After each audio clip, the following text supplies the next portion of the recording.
Assalamualaikum warahmatullahi wabarakatuh. Halo teman-teman, perkenalkan saya Marfuah Marwati dari Perbankan Syariah 2G dengan NIM 215231242. Pada kesempatan kali ini, saya akan menceritakan kembali mengenai Perjanjian Giyanti dan terbelahnya Tanah Jawa. Perjanjian Giyanti dulunya merupakan rangkaian peristiwa besar pada masanya, di mana melibatkan segitiga politik antara Pakubuwana III, Pangeran Mangkubumi, dan VOC pada tahun 1755. Perjanjian Giyanti sendiri diambil dari lokasi penandatanganan perjanjian tersebut, yaitu di Desa Janti, letaknya di timur Surakarta, atau yang kita kenal dengan Dukuh Kerten Janti Harjo, Karanganyar, Jawa Tengah.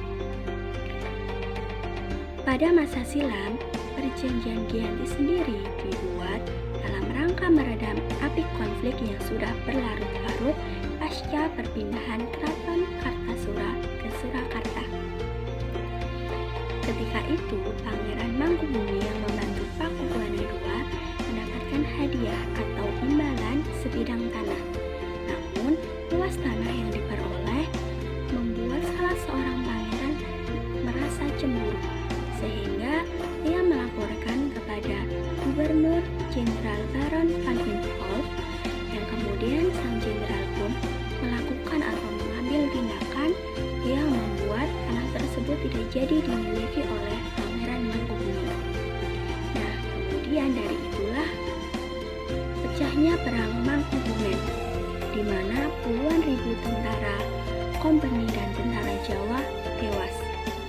Dalam perlawanan tersebut, Gubernur Jawa Utara atau Nicholas Harting mengambil sebuah tindakan untuk menyelamatkan daerah operasionalnya, yaitu dengan secara tertutup atau sembunyi-sembunyi melakukan sebuah perundingan dengan Pangeran Mangkubumi, yang dimana tercapailah kesepakatan di mana Harting sepakat dengan Pangeran Mangkubumi yang juga hendak menjadi penguasa di Jawa. Kemudian pada 23 September 1754, nota kesepahaman antara VOC dan Mangkubumi terlaksana dan disampaikan kepada Pakubuwana III sebagai pengganti Pakubuwana II. Dalam nota tersebut dijelaskan bahwa Pangeran Mangkubumi mendapatkan wilayahnya. Kemudian pada 4 November 1754, Pakubuwana III menyatakan persetujuannya terhadap hasil perundingan Gubernur Jawa Utara yaitu Nicholas Harting dengan Pangeran Mangkubumi tersebut. Kesepakatan inilah yang mendorong terjadinya sebuah perjanjian yang ditandatangani di Desa Janti atau Perjanjian Giyanti. Perjanjian tersebut juga yang menjadi pangkal terbelahnya atau terpecahnya Jawa menjadi dua bagian, atau yang dikenal dengan istilah Palihan Nagari. Hal tersebut yang membuat naik tahtanya Pangeran Mangkubumi sebagai Sri Sultan Hamengkubuwono I dengan gelar Senopati Ngaloko Sayyidin Panotokomo Khalifatullah sejak ditandatanganinya perjanjian tersebut pada 13 Februari 1755. Kemudian 2 hari setelah ditandatanganinya perjanjian tersebut, yaitu pada 15 Februari 1755, terjadilah sebuah pertemuan untuk meneruskan atau melakukan pembagian atribut keraton seperti keris, bahasa, atau terdapat dialek, yaitu ada yang menggunakan inggih dan ada yang menggunakan inggih, serta belangkon dan masih banyak. Dalam proses pembagian wilayah dan aset dan aspek-aspek lainnya seperti bahasa mengalami ini proses yang panjang. Pasca perjanjian Giyanti, Raden Mas Said atau Pangeran Sambernyawa yang dulunya membantu Pangeran Mangkubumi terus melakukan perlawanan atau pemberontakan.